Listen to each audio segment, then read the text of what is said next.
Hi, this is Rabbi Chaim Kaufman. Welcome to our 50th installment in the Torah portion of the week. That's right, the big 5-0. We're hit number 50 in the Torah portion of the week. We're holding by Parshas Ki Savo in the book of Deuteronomy. The beginning of the Parsha, chapter 26, says it will be when you enter the land that Hashem your God gives you as an inheritance, and you possess it, you dwell in it. You shall take of the first of every fruit of the ground that you bring in from your land that Hashem your God gives you, shall put it in a basket and give it in the place that Hashem your God will choose to make his name rest there. You shall come to whoever will be the Kohen in those days. You shall say to him, I declare today to Hashem your God that I have come to the land that Hashem swore to our forefathers to give us. The Kohen shall take the basket from your hand, lay it before the altar of Hashem your God. So that's chapter 26, verses 1 to 4. So when they come into the land, seemingly, the Jewish people have to bring the first fruit to the temple, right? They have to bring it to a place where that God is going to choose, i.e., that is going to be in Jerusalem, in the holy temple of Jerusalem, and you're going to bring these first fruits to the temple, and you're going to bring them to whoever's going to be the Kohen in those days, and then you can make this decoration. You're going to put in a basket, etc. So, an interesting thing going on with this Bikurim, or with these first fruits, that it says you're going to bring it to the Kohen in that day. So, one of the commentaries here says, as my Rebbe Mori, Rebbe Rav Agon Ramush Stormok brings down in Tam Vadas, that it should be well. He brings down from this commentator that says you bring the Bikurim, the first fruits, to the Kohen Gadol. Not just to any Kohen, right? It seems that the Torah says you bring it to the Kohen of that time. Here this commentary says, not just to a Kohen, but the high priest. You're going to bring him to the Kohen Gadol. So, he says that's an absolute wonder over here, because you don't see anywhere that the status, that the law of Bikurim is to give it to the high priest specifically. You give it to a Kohen in that day. Simple explanation is a Kohen, not the high priest, a regular Kohen. And we know that the Kohanim, well, if you don't know, you find out, that the Kohanim were split up. They were split up into 24 mishmars, 24 groups that would serve in the temple for a week at a time, and they would change, right? One group would come, one group would leave, etc. So they were split up into these groups to, everyone had to serve, and they would bring in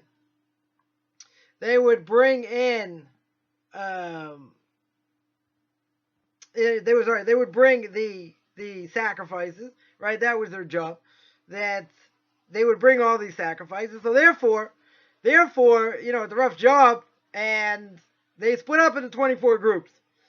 So again, they did these sacrifices for a week, and then they were relieved, and another group came in and took their place. Now, so one of the commentaries here says that the status of these Bikurim, of these first fruits, are to give to the high priest. Comes on Ibn Ezra, one of the earlier commentaries, says, no, the obligation of giving Bikurim, of giving the first fruits, is only when there's a Kohen Gadol. Right? So it doesn't mean that you have to give that the high priest has to do it. What it means is you have an obligation to do it, to bring it, when there is a high priest. Now, obviously, according to this opinion, you can give it to any priest. You don't need to give it to specifically the high priest, but he clarifies and says you only do it when there is a high priest. I.e., if there is no high priest, there's no mitzvah bikurim. There's no mitzvah to give the first fruits. So, you got two opinions here. Two interesting opinions. So, what do we take out from here? So, everyone wants to say that when you give the bikurim, when you give the first fruits to the people, to the Kohanim that are serving at that time. He says there's a fundamental principle, and this is really what I want to speak about this week, that there's a fundamental principle that there's a mitzvah to give bikurim to a Kohen who is a Talmid Chacham, who is a rabbinic scholar, and has good midos. Right? Just because he comes from the tribe of Levi, and he happens to be a Kohen, so there are Kohanim that have higher status than others. The high priest obviously has the highest status. So here you could say that according to this first commentary that says you have to give bikurim to the high priest, it's talking about somebody who has exemplary character traits, and the Talmid Chacham is a rabbinic scholar, literally a student of the rabbi. That's what it literally means. So we know we translate it as a rabbinic scholar, but you could learn, and many do, that someone who is a rabbinic scholar, someone who's a Talmid Chacham, is continually learning. Even from people that aren't as bright as him, he continues to learn. That's why it's always called a student of wisdom. Right? We're a student of wisdom. I translated before, a student of the rabbis, but it really means student of wisdom. So he's always learning. He's always interested in learning new things. So, if you want to do, the Rebbe points out, if you want to do the mitzvah properly, so the rabbis say you give a gift to a rabbinic scholar. If you give a gift to a rabbinic scholar, it's as if you sacrifice bikurim. It's as if you sacrificed the first fruits. And that's what we can learn from this first commentator that says that you give the bikurim to the high priest. Right, it's a hint. It's not explicit, but you could make an inference that that's what it means to give to a Kohen who is a Talmid Chacham, who is a tremendous rabbinic scholar. So therefore, when the Parsha says that you can give to one of the Kohanim in those days, so that would seem to mean any Kohen. Right? It doesn't necessarily have to be the high priest. That means that the people who served and gave sacrifices, these regular Kohanim, merited to give over the bikurim, they merited to give the first fruits. Why? Because they were the greatest of that generation. They were on the highest level, in that generation. So that being true, they gave the people that gave to the bikurim, the first fruits, were people on the highest level, which would mean that not just to the high priest, but meaning someone on an incredibly high level that was a priest and that was a rabbinic scholar. So he makes an interesting point, which is really what I want to focus on, and that is that, as the rabbis tell us, someone gives a gift to a rabbinic scholar, it's like he sacrificed bikurim. Now, what does that mean? Now, what does that mean exactly? So, the Talmud brings out that, we should try and help rabbinic scholars as much as we can. We should help support them. We should help them in business, etc. We have to honor them.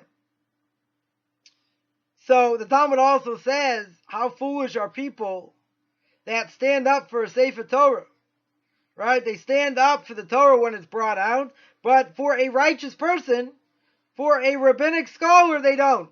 But doesn't he represent Torah?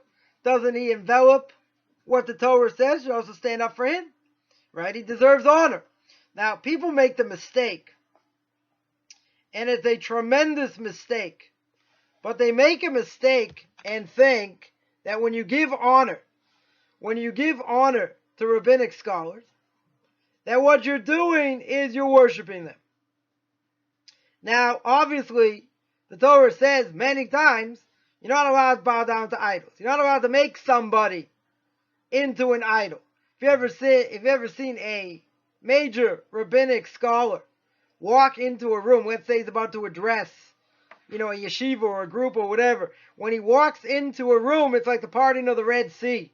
He walks in, people give him room, show him honor, people stand up. So some people will say, why should we do that?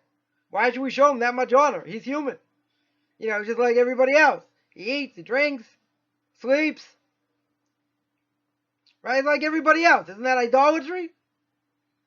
So idolatry is you're giving somebody power or something power that's outside of God, which can't exist. That's what idolatry is. That the mistake the earlier people made, Pharaoh included, was that they believed God created the world, but he was so lofty that, why should he have anything to do with this world? And he created the world and disappeared. But he put these other forces in charge. Problem is, these other forces, wind, fire, weather, all these different things, he put in power to do whatever they wanted. Now, there's a major issue with that. And the major issue is these things have no power in and of themselves. These things, these forces, can only have as much power as God gives them. So if God forbid, there's a tsunami, there's an earthquake, there's a hurricane, there's a quote-unquote natural disaster. So the reality is, it comes from God himself. These are the messengers. But God is the one who's orchestrating it.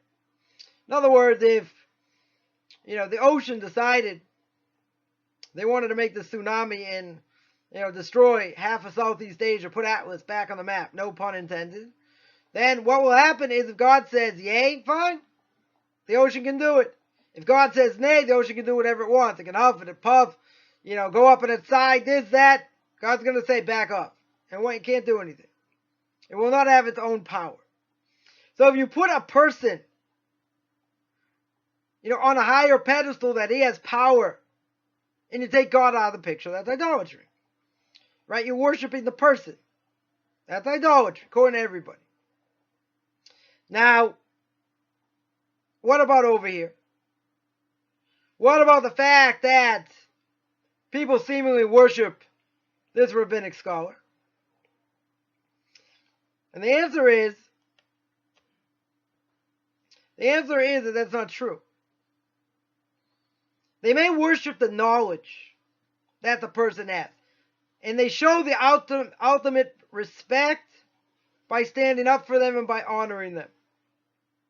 If you honor the person for the sake of the person, and you think he's got more power, meaning that he's basically like God, that's idolatry. You can say, well, there's a very fine line. Maybe there is. But in the Torah world, in the ultra-Orthodox world, we understand what that line is. That's somebody who knows the entire Torah. And you have rabbinic scholars like that today. Have everything on the back of their hand. They still learn. They still got plenty what to learn. But if you're talking about a Torah giant, obviously he knows his place. And he knows what he knows. He knows what his weaknesses are. But keep in mind, if he was in a previous generations are greater. So, you can think, oh, look what I've done, look what I've learned in this world. Mishnah in Parshas Ki Savo, Ethics of Our Father, says, you want to think you're so great, look how much you learned, that's what you created to do in the first place. So why do you think you're so great? Why be conceited? And say, look at all the knowledge that I have. That's what you're born to do. Can't be conceited. So obviously they know their place. They certainly know their place, in history. Now, at the same time, they're not allowed to walk over people either, just because they have a certain status. Obviously they have to remember where they came from, and they have to remember to be humble. Just because you have a certain knowledge, or you have, let's say, a person that has a ton of money, that gives you the right to trample on other people. When it comes to money, we use that as an example for a second. When it comes to money, there's a a Hebrew expression. The Hebrew expression is Bal Hameya, Bal Hadeya. The one who has 100 is the one who has an opinion. Is the one who has, quote unquote, the knowledge. Meaning, someone who's got money, you listen to what he says. For better or for worse. Right? Doesn't mean he knows what he's talking about, but you're going to give them the time of day because he's got money, he's got power. Now, we look at that as kind of being foolish. If someone doesn't know anything about X subject, why in the world do you want to hear him speak about it? But in this world, people give a lot of credibility to people who have money. If someone's poor, they could have a 250 IQ. If someone's dirt poor and they're struggling, think people want to hear his opinion? Probably not. You take it the other side. A person can be an imbecile, have a ton of money, and spews whatever he says. And you got, people listening all the time because, interested in what he has to say. Some of it is just being a sycophant, some are just like sucking up to the person. But in general, people will hear what someone else has to say because they have money and power. Now, that is not a Torah concept. It's not a Torah concept at all. Someone who's a rabbinic scholar, obviously you want to hear what they have to say. Even everyday conversations, the Talmud says, even everyday conversations of a rabbinic scholar are worthy to listen to. Because of how they interact in life. It's how they look at the world. They have more than the sixth sense, of what's going on. Now, they may not reveal all that they know. But they're given another level of understanding that most people don't have. The reason most people don't have it is because they're not steeped in Torah as much. Or at all. So these people come around, once a generation. You have rabbinic scholars who know more, some less. You have Torah giants, who guide that generation, the generation that they live in. So there's obviously an obligation to have respect. Now, most people would say, what do I need to honor them for? We'll get back to that question. What do I need to honor them for? They're human just like anyone else. So what do they want to do? They want to belittle them. They want to belittle what they know. Or even if they don't belittle what they know, they want to say, oh, he's not so important. He's this, he's that. People make fun. People take pot shots, at rabbinic scholars today. Oh, look what he said about this. Oh, it's so backwards. It's so this. I mean, you're holding there. You know what it means. This person has worked on themselves their entire life, raised themselves to unbelievable high spiritual levels, and, you with a kindergarten education are going to comment and say what you think they know is can't hold a candle to what they know. Because they, but it's idolatry. So I mentioned, it's not idolatry. We respect their knowledge. We get advice from them. Because, again, they have this other knowledge, this other spiritual knowledge that allows them to guide other people. Can they be wrong? Yeah, they can be wrong. They're fallible. They can certainly make mistakes. We're all prone to that. At the same time, though, we look at what they know and it's just uncanny. Because the Torah is considered as vast, as the oceans, as high as the mountains. It's something that, for one person to fathom the entire scope of it, right, it's an impossibility. Even Moshe Rabbeinu got up to the 48th level of understanding. One level he didn't get to. So obviously we're not on a level. But again, you have rabbinic scholars in each generation that can reach unbelievable high levels. And they see things differently, than most people. A lot of people will think that their thoughts are in the sky, they're not living in this world. But many are firmly grounded. I've met a number of them. As much as they know, and as quick as they can give you an answer almost anywhere, in the scope of Torah, Many of them are firmly grounded in this world, right? Some are not, because their thoughts are elsewhere. They're living a totally different life than most people. Be that as it may, the other people are grounded. Now, grounded means that although they're working hard on themselves and they're trying to reach high spiritual levels, nonetheless, they are very much grounded. They're very much grounded in this world. So that's a tremendous thing. So the generation that merits to have them benefits in two ways. They benefit from what they're doing spiritually, and they benefit from their knowledge. The knowledge that they spread, that they give over. They give over to others. Also, the knowledge that they have gives them ability to answer other things that may not necessarily be their forte, but through Torah, they're able to understand things that most people wouldn't. Take someone who's never learned in medical school. Give an example. The great rabbi of the last generation called the Chazon Ish lived in Bnei Brak. Rabbi Yeshaya Karelitz, and he was an unbelievable rabbinic scholar. The greatest of the last generation here in the land of Israel. Right? In the other Orthodox community, that's clear. Right? According to everybody. But there were things he knew that, without other knowledge and only from Torah seemed like an impossibility. Give one example. It was somebody supposed to go, they had to have a certain operation. Certain brain operation, actually, very delicate. And doctor wasn't sure. They went to this big expert, and doctor wasn't so sure. If you go in here, this might happen. You go in there, it has to be absolutely precise. So he had difficulty figuring out exactly which way to do it, because obviously if he goes in, makes a mistake, so this person's toast in many ways. Might have been able to take whatever he needed to take out, but the person could have remained a vegetable or whatever the case is. So this person went to see the Chazon Ish, went to get advice, which many people did about any number of things. And the Chazon Ish drew a picture. He drew a picture of the brain and the head with the brain, and he said, this is where you do the insertion, and this is how you have to do it. Bring it back to the doctor, show it to him. So you can say, what is he, a wacko? Someone's never opened up a medical book. Right? If you went into his bathroom, he didn't have a medical library.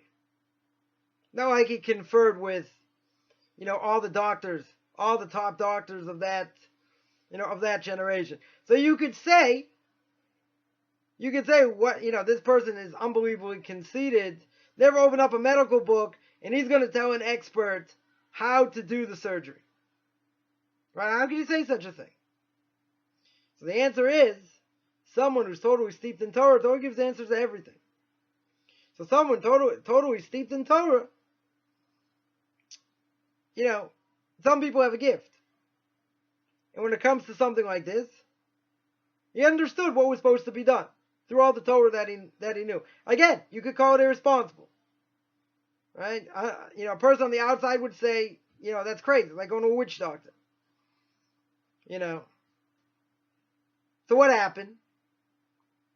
Person came back to the doctor and said, I went to this great rabbi, and this is what he told me to do. Here's the picture.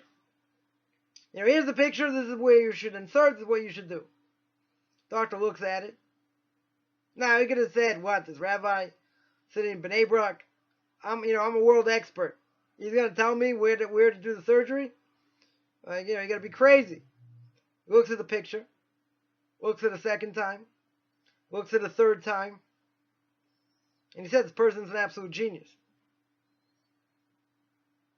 So after seeing what the Chazon Ish drew up, he said, I have to meet him, because he's an absolute genius in medicine. From that day on, never did surgery or anything, without speaking to the Chazon Ish.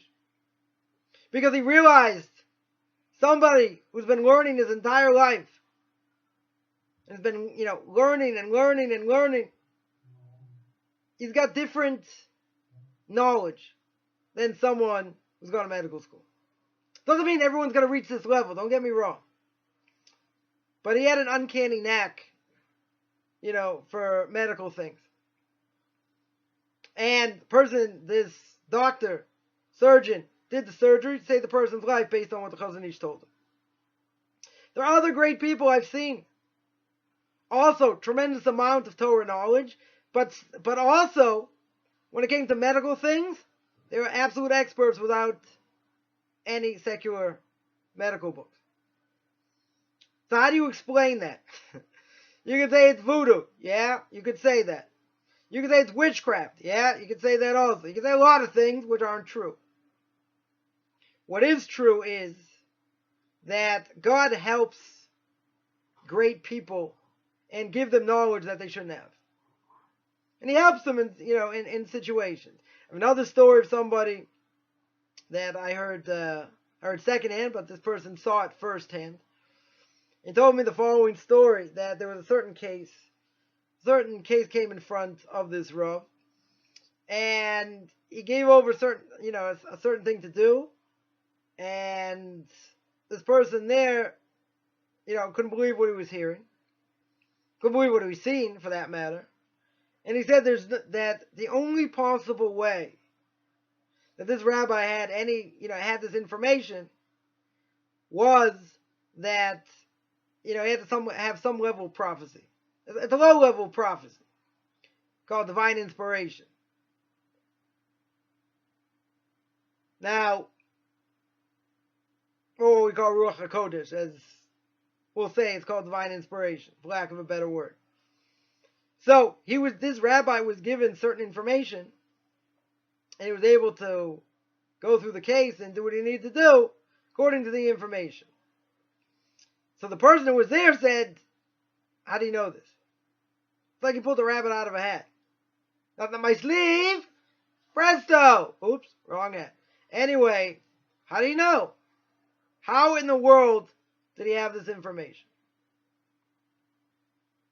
So there are people that are gifted. Why are they gifted? Because God helps them. He gives them other knowledge that they ordinarily wouldn't have. We're not talking about, Ouija boards, using angels to get information, other things, right? We're not talking about the dark side. We're not even talking about Kabbalah. We're not talking about the good side. And a person on a high spiritual level and doing other things to get information. We're not talking about that. He's using his own logic and his own mind from what he's learned from Torah, but he's given an extra edge. The extra edge is what we call siyata d'shmaya. It's called heavenly help. He got helped. He got helped from God himself. Put this idea into his head. His head started to work in a different way and came up with a certain thing. So I give a few examples just to show the stuff is not hocus pocus. No, real people, their feet firmly on the ground. So you'll say there's nothing short of miraculous. You're right. Because someone with a certain amount of knowledge in one thing, meaning in Torah, in theory you would say you should only have information on that. Comes the laws of damages, marriage, divorce, everyday activity. Right, when it comes to, blessings and Shabbos and festivals and, and all that. They should know stuff about medicine. They should be able to answer about life and death. Now, obviously, the life and death question, obviously, you need other information. Right, you can go according to what the Talmud says, what the commentaries say, but you still need other information. So they consult with doctors. That's not a contradiction.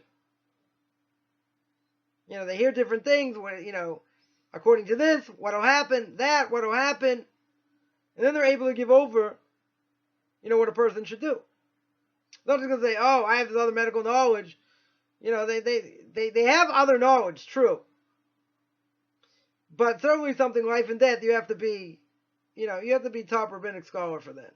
You have to be one of the Torah giants to be able to say, pull the plug or not, right? It's life and death.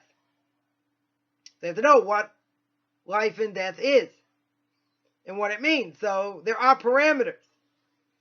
But even so, even if there are parameters, you need real big shoulders. These questions are not for the average person. Right? These questions that are life and death, they're for the Torah giants of the generation. And they dealt with these questions on a daily basis. So yeah, they had to have people that they could speak to, that they could get information from, that were reliable in order to give over their decision.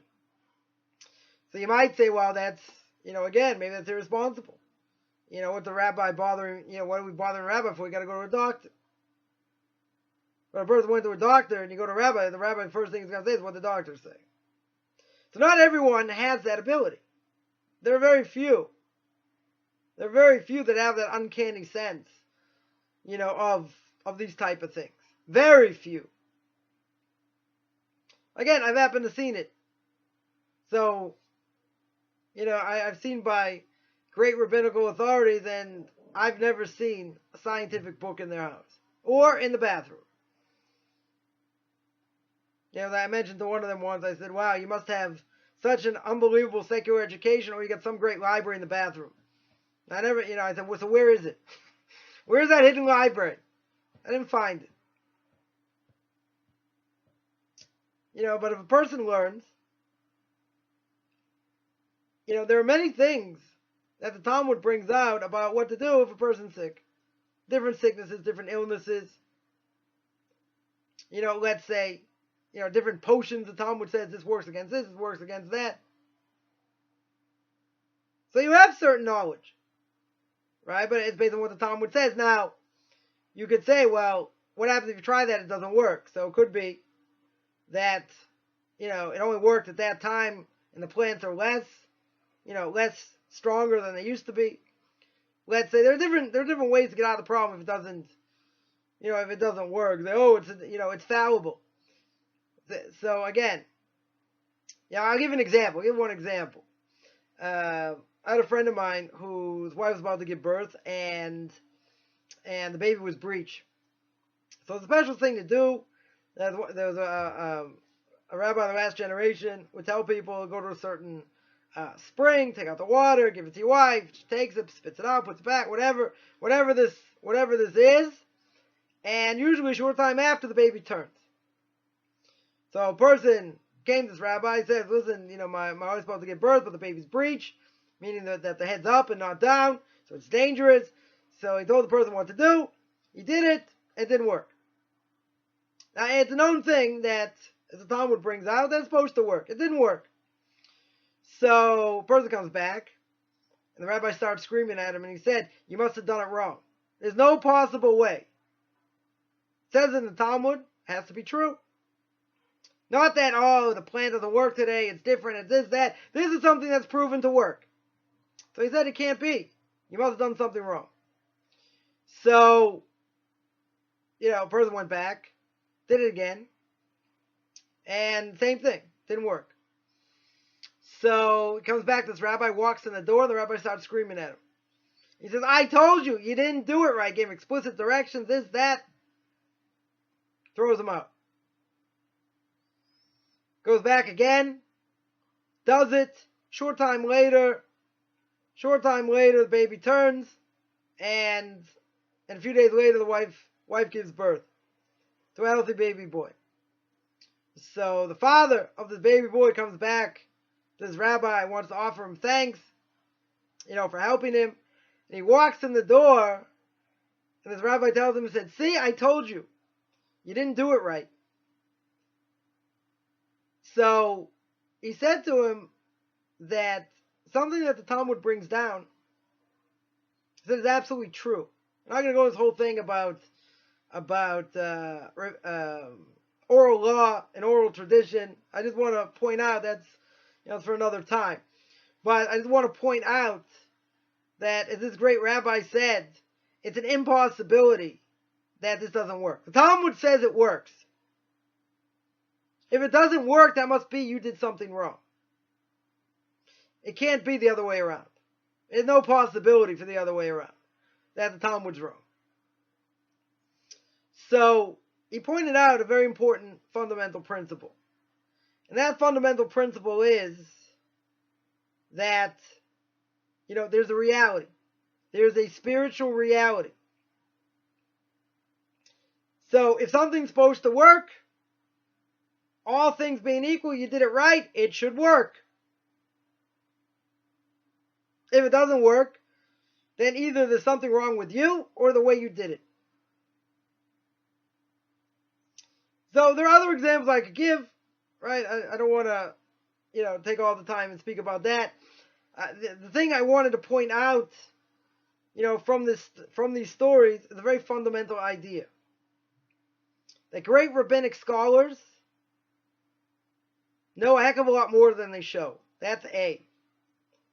B, because of what they know, and because of this other sixth sense that they have, that most people don't have and will never see in 10 lifetimes. So we seek out their advice on any number of things, because they're sages. They give sage advice. Get it? Sage advice.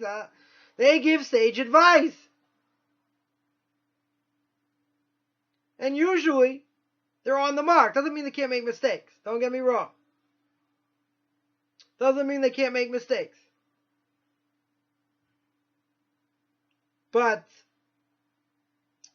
if you get an opinion and you do it and you do something and it doesn't work, it's because God didn't want it to work. Not because they necessarily made a mistake. According to the way they see it, this is the way it comes out, this is what you should do. Now, if it comes out in a negative way, you say, see, why are you going to ask Rabbi your question?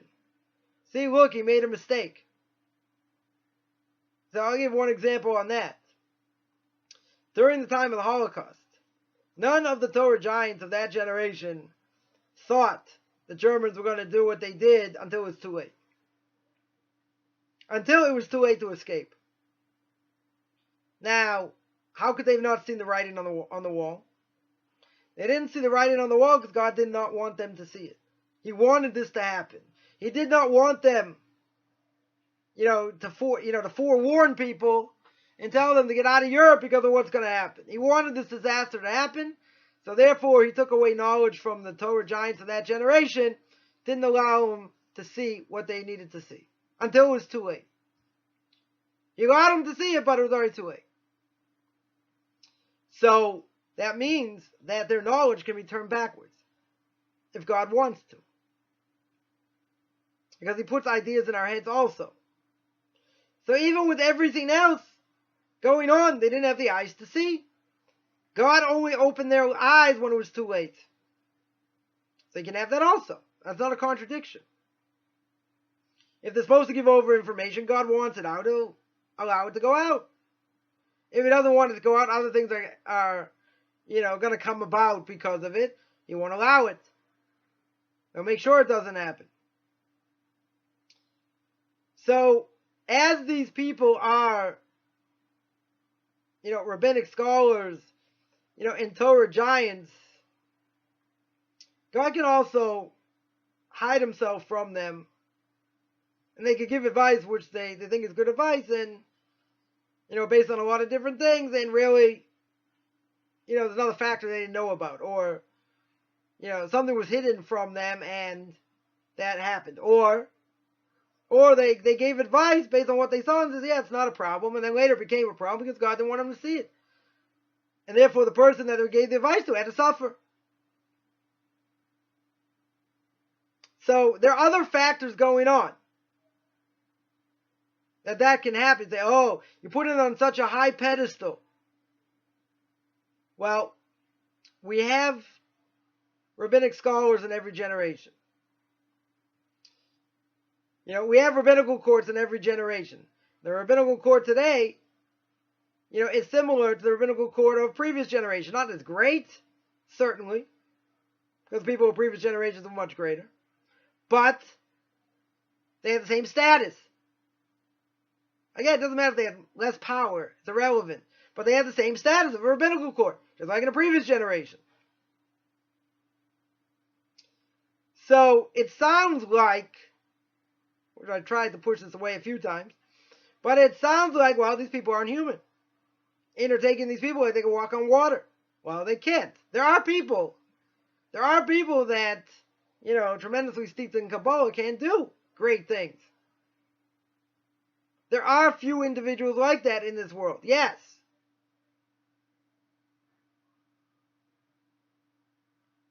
At the same time, they, you have to treat them with respect. It doesn't mean you literally worship them. But isn't it better to look up to them and to want to be like them and what they know than to idolize sports figures, which, a lot of them are womanizers and drug addicts, and you fill in the blank. That's who we should look up to. These are the people we should look up to. So we should look up to our rabbinic scholars. They're the ones keeping the Jewish people alive, keeping them sane, in this generation. They're the ones that are holding us up. They are strengthening us. So why should we help them? Right, as we brought down before. A person gives a gift to a rabbinic scholar like he gave a sacrifice in the temple. Say, oh, should only support them. They don't have to work. And if we could support them, we should. Let them do what they need to do. Let them learn.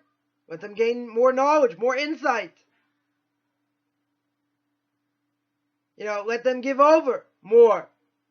That's what this generation needs. Rabbinic scholars don't have it easy, no question. They also have, life is very difficult, but, if they were supported properly, and had, an easier life, so to speak, at least they didn't have to worry about that. So they could focus on other things. But then when you're running around, for money, and you have to do this as well, so it's hard, no question. So anytime you can help a rabbinic scholar, you should. There are other institutions to help, there's no question. Yeshivas, girls' schools, etc. But rabbinic scholars, most of them are poor. That's just the nature of it. They're poor. They're helping out the masses.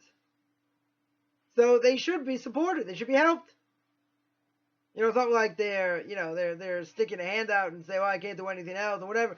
They're the ones, they are the ones that are, teaching the masses and helping the masses.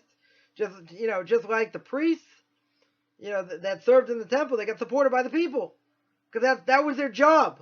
They didn't do anything else. They served in the temple and they taught. That's it. That's what they did. Say, oh, look at these people. Look, they take money, from the masses. You say, oh, they don't do anything. That's not true at all. They serve the Jewish people. They're the ones that did everything in the temple. All the sacrifices. They did all the teaching. They strengthened people. They helped others. So why shouldn't they be supported? So the Torah says, yeah, they got certain pieces of meat. They got other things. They had to be supported. They weren't working. So well, let them work. Well, who's going to serve? You need people to serve in the temple. You need a lot of people to serve in the temple. That's why there are 24 groups of Kohanim, of priests. Each one took their station for 1 week during the year. They did it twice. They served twice. Right, for 2 weeks out of the year. They served in the temple. So that was their job. They didn't have anything else. And they were teaching the masses. So the Torah put in a way for them to be supported. We wouldn't have to worry about food. We wouldn't have to worry about vegetables. Right? People took tithes. And they got some of the tithes as well. That's how they got supported. Oh, these poor Kohanim, look, they're mooching off the people. Right? You can look at it that way.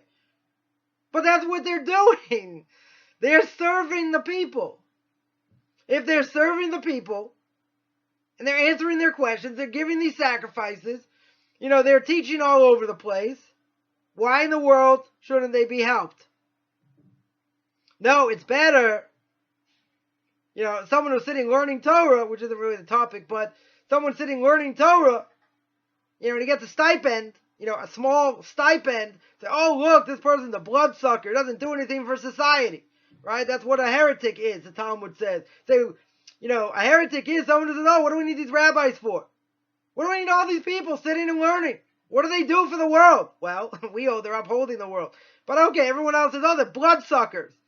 They're not doing anything for society. Someone who writes a book on tax law, something that's going to save, thousands of generations, he's busy trying to find all kinds of loopholes, and he's writing a book on tax law. Who's supporting him? University supporting him while he's working on his PhD, and he gets a stipend. They don't call him a schnorr. They don't call him a guy who sticks out his hand and says, I need a handout, I need help. They say, no, look what he's doing for the world. He's writing a book on tax law. Ooh. No, but a rabbinic scholar who's sitting in law and sitting and learning, so you throw every epithet at him that you can. He's a sponge. He's a juke. He's like a bug, so to speak. As they call it, juke here, like a bug. He's like a bloodsucker. He sucks off society. I mean, he's making that much money. He's getting a stipend. He's making that much money? No, he's not making that much money. A few $100, maybe a little bit more. It's not money you can live on. You have to do something else. But see, people say he's not doing anything. Oh, he's just learning Torah. All right, you want to sit and learn Torah? It's not so easy. Okay, but I'm not interested in learning Torah. Right? If you want to be interested in Torah, you can also get a stipend if you wanted to. But all right, you're not interested. Fine, so you have to work. Because you see, look, I'm doing something. I'm doing something for society. Sure. Significant. Listen, you need workers. I'm not saying you don't need workers. But for goodness sakes, don't get your priorities out of whack. Don't think that someone's getting a stipend and it's not a schnorr, it's not sticking out his hand and getting money, let's say from the government, even if it's not a lot, certainly a lot more than someone sitting and learning. But, if he's getting money and he's getting, his housing taken care of, you don't call him a bloodsucker. You call him, look, he's writing a book on tax law. Can't imagine what that does for society. So, people who spend their time learning, and they're trying to become better people. And eventually some of these people will be rabbinic authorities. Right? Not everyone's going to be a rabbinic authority. But see, we had a generation that was wiped out in Europe. So we need everyone we can get to, to learn, to get more knowledge. Yeah, you need people to work. That's true. But you're not talking about, such a significant percentage of world Jewry. You're talking about like 1% over the age of 25, and that's a joke. But like, half of 1%. That's sitting and learning over the age of 25. I mean, it's a much bigger topic. The point is that people look at them as like sponges. So you got people, that's how they start. That's how they eventually become great rabbinic scholars, because they need time to sit and, they have to need the ability to be able to sit and learn. And when they sit and learn, and they learn and they learn, some of them are going to become great. But you got to give them an opportunity to do that. You can't call them sponges. They're upholding the world. Nothing more important than Torah. Nothing. Torah runs the world. So that's true. We owe these people our ultimate respect because of the sacrifice that they give. You want to try it out? Try and sit on a chair at a table, learn with someone, 4 hours in the morning, 4 hours in the afternoon, a couple hours at night. Try it. Go through ancient texts, get to the truth, extrapolate, see what it means. Your brain's going to be extremely tired. Do it day in and day out. It's hard. I'm not going to say it's easy by any stretch. So the people that, become these rabbinic scholars because they sacrifice themselves for Torah. And you want people like that. So the Rebbe says, why is it by Bikurim, by the first fruits, it has to be by, it had to be given by the Kohen Gadol, according to one opinion. Someone who had the character traits of the Kohen Gadol, of a rabbinic scholar. They're the ones you want to give it. They're the ones that you get. Because they deserve it. Because of the self-sacrifice of what they've done in order to learn Torah. So I just want to remind people I have another class on Derech Hashem, the way of God. Speak about prophecy, reincarnation, why God created the world, why God created man, etc. That's every Tuesday night, 9 o'clock. 9 o'clock New York time. Wednesday nights, a new thing. Wednesday nights, I'm doing controversial topics on Tanakh Talk, TENAKTALK. See it on YouTube. They have a YouTube channel there. So we're doing controversial topics. I've already spoken about homosexuality, polygamy. Some very interesting, interesting topics. It's once a week. Wednesdays, 9 o'clock. You tune in, 8 o'clock Central Time, I guess 9 o'clock New York time. As well, or if you don't make it, you can certainly see it on, YouTube on Tanakh Talk, or you can go to, my page, in just Google Rabbi Chaim Kaufman on YouTube, and that should come up. That in Tanakh Talk, it should come up. I also give conversion classes. You can take a look at my Facebook fan page, Beyond Orthodox Conversion Judaism, or Beyond Noahides. I give Noahide classes as well. I have a blog, orthodoxconversion.com. Anyone who wants to contact me, you can contact me, Rabbi Chaim Kaufman at gmail.com, RABBICHAIMCOFFMAN at gmail.com. Wishing everyone a great Shabbos.